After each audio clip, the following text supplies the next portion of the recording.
Hi friends, today we will talk about how to fix or how to solve the problem of Grammarly app. You click on settings. Here we click on apps, default apps, app settings. Then here in this page of apps, you will search about the application of Grammarly and you will enter. Then we click on first stop and you will click OK. Here you will enter to storage. Then we click on clear cache. And in the end you will go to Play Store.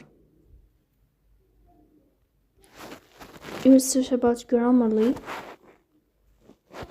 If you find updates, then you will update your app. So please don't forget to support us by like and subscribe. See you next time.